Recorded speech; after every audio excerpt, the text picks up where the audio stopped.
What's up, everybody? Welcome to the channel. Please like and subscribe for more videos. I think I'm going to take a right today.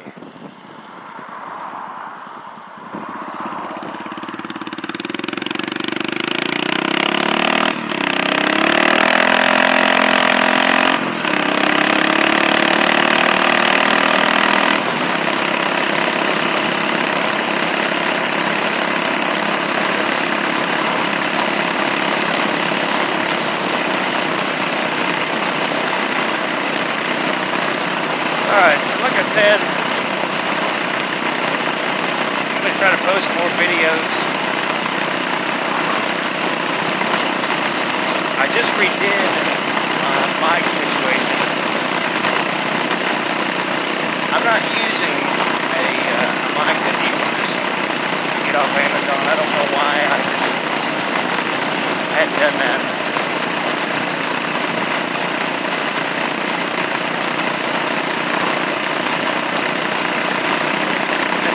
Noise canceling capsule, and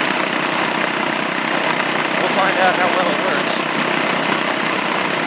It probably doesn't help that I have a cheap helmet with my shield. Got rattles around it.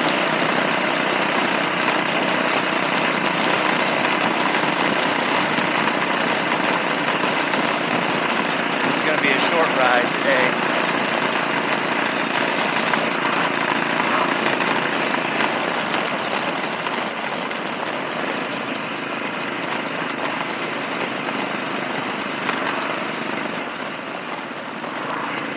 But I wanted to holler out at a few people. I got a lot of comments on my last video that there's people that are looking to buy an LS650.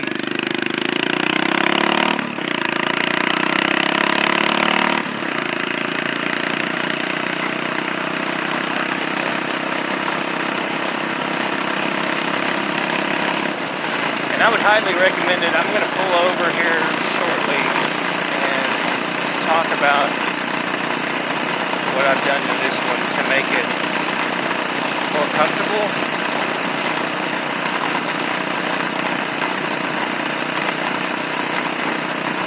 So one caveat to this bike is this is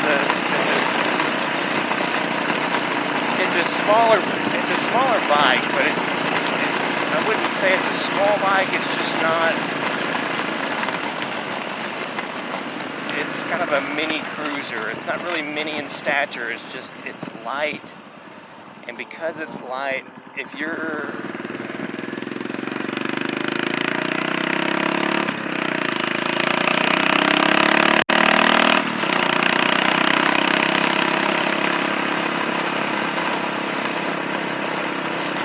really tall. I know there's people that are like well over 6 foot that ride these. I don't know where they put their legs. But I'm 5'10", probably 175 pounds. And I've made this bike to where it's pretty darn comfortable for me.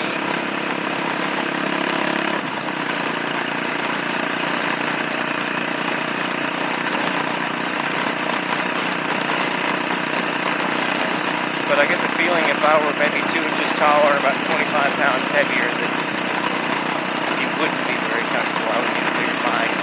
I don't do like multi-state cruising, really. I've done a little bit of that on this bike. Most of what I do is stuff like this, where, you know, we're cruising along at 50 and we're actually probably cruising along at 60. I'll talk about that in a second.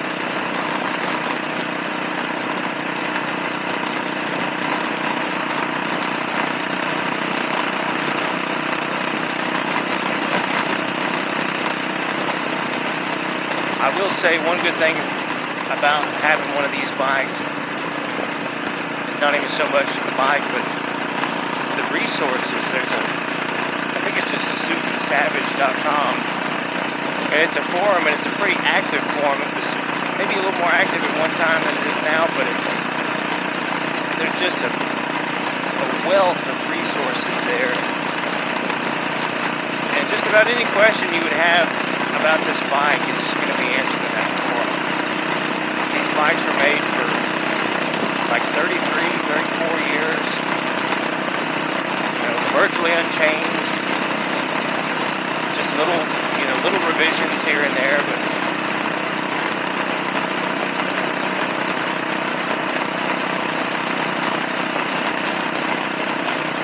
so I've got the 25 tooth pulley on this bike, which I've talked about before, which changes the gearing, makes your gears a little taller, and you can cruise along at a, you know, a little bit higher speed with less exertion on the bike. So in addition to that, I've got a 140/90 rear tire. Probably going to do a 110/90 front tire here pretty soon.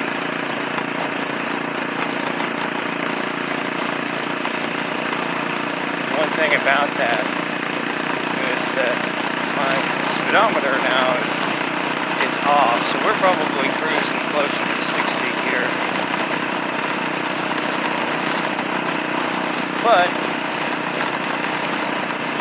as you can see, my tack, I just put that back on here.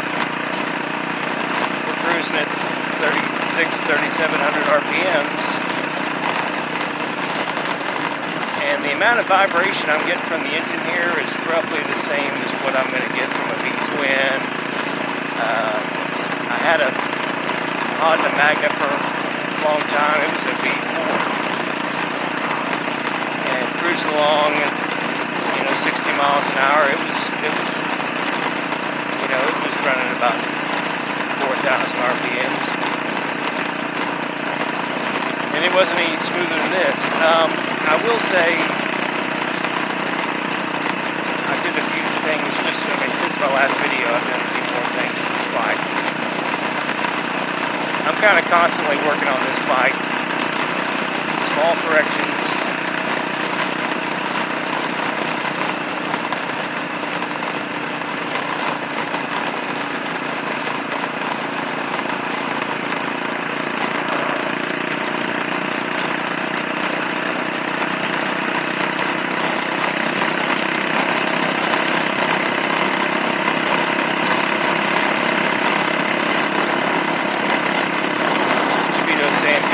Now, we're probably going 65. 4,100 RPMs. And it's pretty smooth. Any faster than this, you know, if you're going about 70 on the highway, you know, that's where this bike really, that's where you could use a better bike. If you're going to do a lot of that, it's not that this bike won't do it.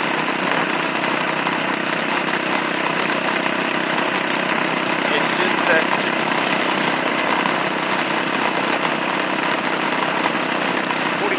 RPMs on this bike and you know, or even 5,000 RPMs on this bike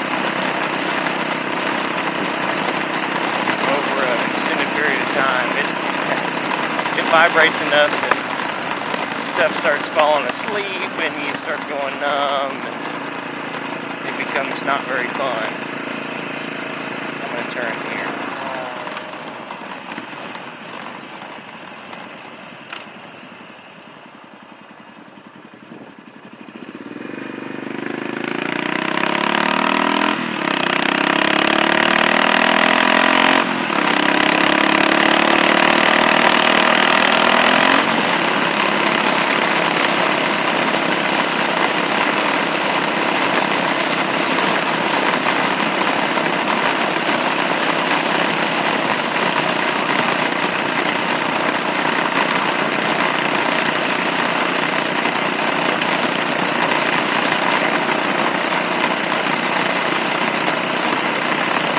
Miles an hour on this bike. You know, if you're going to do multi-state stuff and, you know, just cruise kind of, you know, two-lane back roads like this, I would say you could do it pretty easily. If your riding position is comfortable, you know, I put the mini 8s on here. I needed my hands a little further up.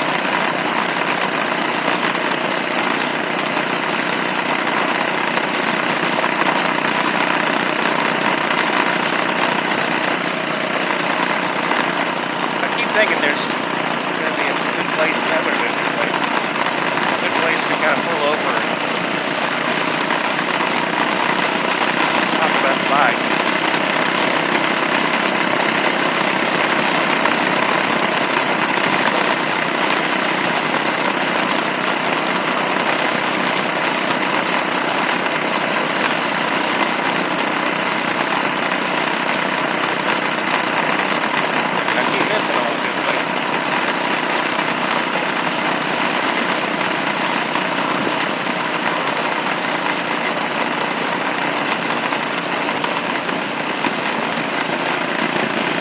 That would be a turn into a neighborhood. That would be good.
Turn in here. This will be fine.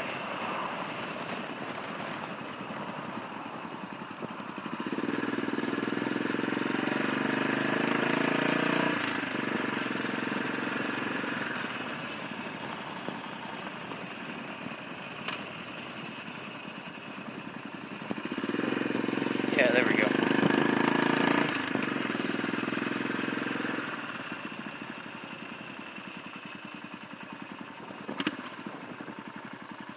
Okay.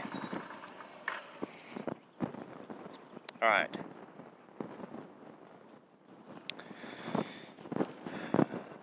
So a number of things I've done to this bike. So here recently, what I've done is actually sometime last year, I put this shorty muffler on here. This is an MGO muffler. It's not much more sophisticated than a straight pipe. It's got kind of like a cross section in it, and then it's got kind of like a inner sleeve, and it funnels the exhaust into that inner sleeve, and out of the inner sleeve is, a number of holes, and that it kind of muffles, but it's pretty loud. When I still lived in the city, it seemed too loud. I experimented with baffles, but once I moved to the country, I just took the baffle out, and it sounded killer, actually. I actually really like the way it sounds. I did have to rejet. I did a few things that maybe some people on here will say, oh, you shouldn't have done that, but I've experimented with this carb a lot. It's the stock carburetor. So one of the things I did was I had modified the white spacer before on the needle jet. You know, they say to take it down to like half thickness. I've tried going to half thickness, back to full thickness, back to, you know, all this stuff. And it seemed like this bike, when I took the baffle out of the muffler, that it was running running lean. It just seemed like going down the highway, it just wasn't getting enough gas. It was kind of vibrating what I thought to be excessively. And so I went in, I got into the carburetor, and I just took the spacer totally out of the needle jet. So the needle jet has its full range, and that worked really well. That really gave it the gas that it needed. It doesn't run rich. And from there, when I did this kind of roll on, roll off method, I realized that I needed to go to a little bit bigger main jet. I think there's a 152. I think it's a 152.5 that's in there now. And when I would roll off from a wide open throttle, just a touch, when I would roll off of wide open throttle a touch, it would richen. Once it got back into that needle jet range, it would richen in the bike. You could feel the bike kind of take off a little bit. So I'll post a link to that muffler, and I'll post how I've got it jetted. And it runs great. This bike, I've had this bike this is my third summer with this bike, so I've had it for a little over 2 years. It's running better now than it ever has. Another thing that I've done, I did the handlebars, got my hands up quite a bit. I did the windshield. I've had the windshield on there, taken it off before, put it back on, taken it off, put it back on. You can see I've got a hole here. What I did was I actually pulled it out of the brackets, and then I moved it up, and that actually moved it up a full 2 inches. So I moved it up, and that kind of takes. It seemed like the when I put when it at the stock height, it was a little bit lower. It seemed like it was just funneling all the wind right into my face. These shocks, I've messed with these. I'm thinking I actually like these. So I got these last year off of eBay. I've gone back to look at the listing, and it's not there. But maybe it's just been relisted with, different description or something. So I'll take a look and see if I can't find these again. I've got it on the maximum preload setting, so they're pretty stiff, but they never bottom out. It's actually really nice, and that's something I actually needed to do once I went to the 140/90 tire. I put these on the maximum setting, and they're stiff, but they're still, I don't know, like they're stiff, but they're pretty cushy shocks anyways. So if you put it on like on the minimum preload setting, the bike just bounces around. So even with me on it, so it's on they're on the maximum preload setting, and that actually makes a big difference. The seat here, this is the second time I've modified it. I brought it down a little bit lower. You can see that the cushion, it's kind of floating a little bit. But what I've done to this seat, I've got a block under here, and then it's kind of almost a triangular block. And I cut the cushion right here.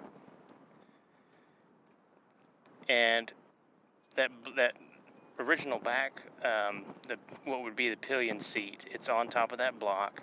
So it comes up and it supports my back. And then here recently what I did was I cut away a little bit more foam, maybe roughly an inch of foam, and left a little bit of foam in front. I don't know if you can see it, but there's almost like a V there. And that was one problem I was having with the seat, is that I would kind of, over an extended ride, I would kind of inch forward, and I would kind of find myself constantly readjusting. And I would kind of inch forward. This does have I do have the little risers for the front of the seat, so that pushes it up. That helped it some. but I just needed a little bit more. So I've got somewhat of a V there of foam that I didn't cut into. So I kind of took it all out through here, and so it's actually really comfortable. I've got back support, and then I've got a little bit of front support too to keep me from inching up. Trying to think of what else I've done. I put the tack back on there recently.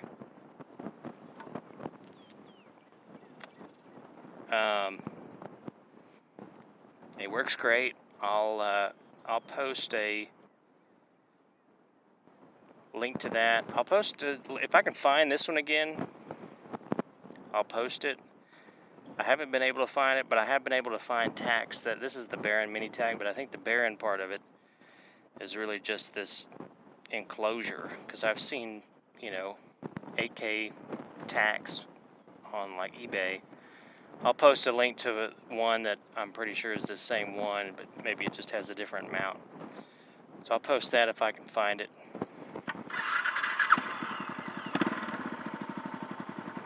Yeah, I mean, since I rejetted it and put that muffler on here, it starts great, it idles perfect. When I put the shorty on here, I had a shorty on here that I got, sorry, not the shorty, I had a Sportster muffler.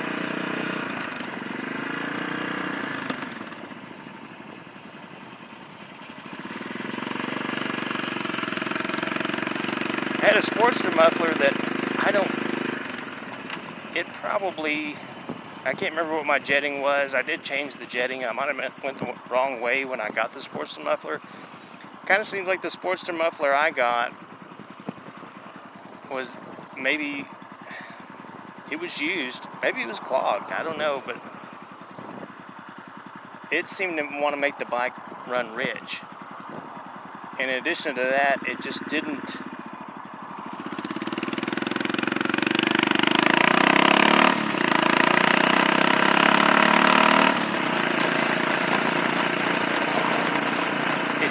breathe well. It always ran rich. It idled rich, especially when it was hot.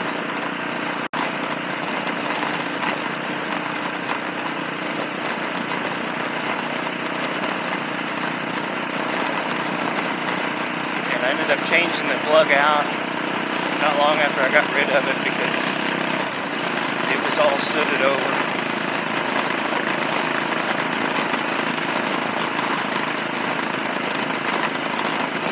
Oh, and another thing, when I rejetted for this Emgo muffler, one thing that I did that I thought would rich it a little bit, just because, like I said, it was running lean at highway speed. One thing I did was I started using Supreme gasoline. And what I was using, I had gotten in the habit of going to like Walmart or Buc-ee's or someplace and buying 100% gasoline, stuff that doesn't have any ethanol in it.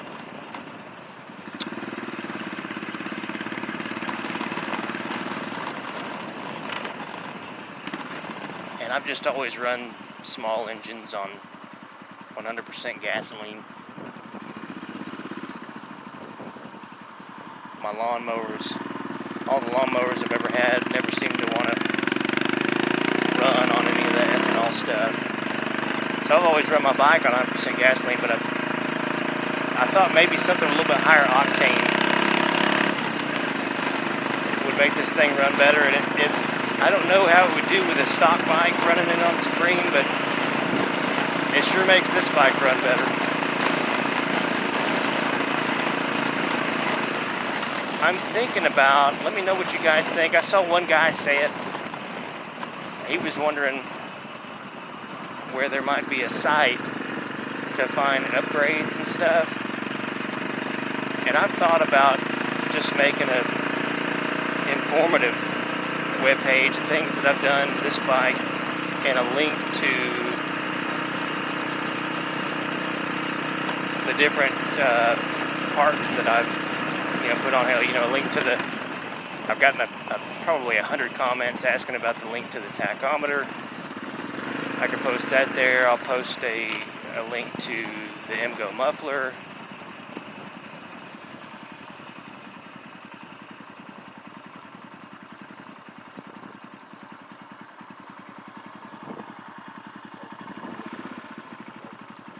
dog.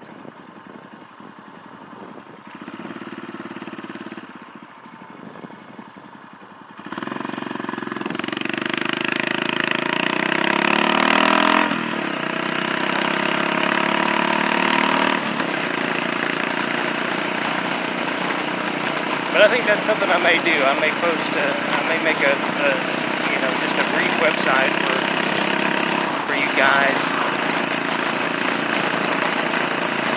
that has a link to all the other, you know, things that I've done with my bike, at least.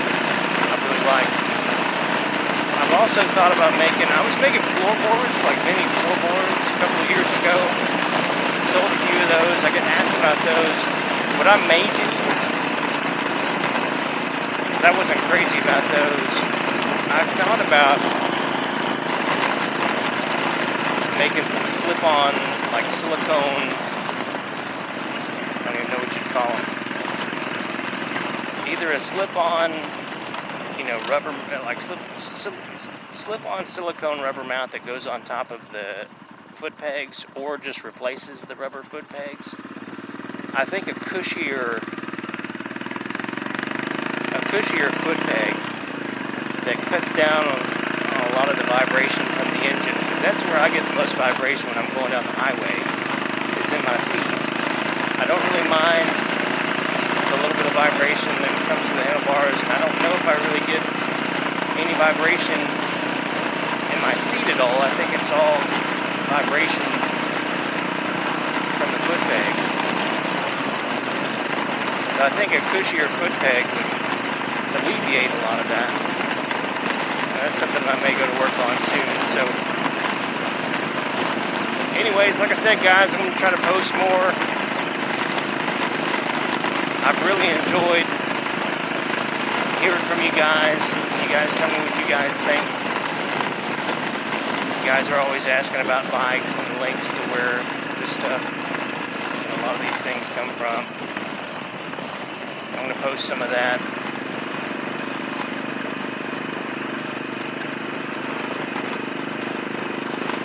So please like and subscribe to the channel. I'm going to try to stay up to date with things, keep you guys informed. Like I said, I'm constantly working on this bike.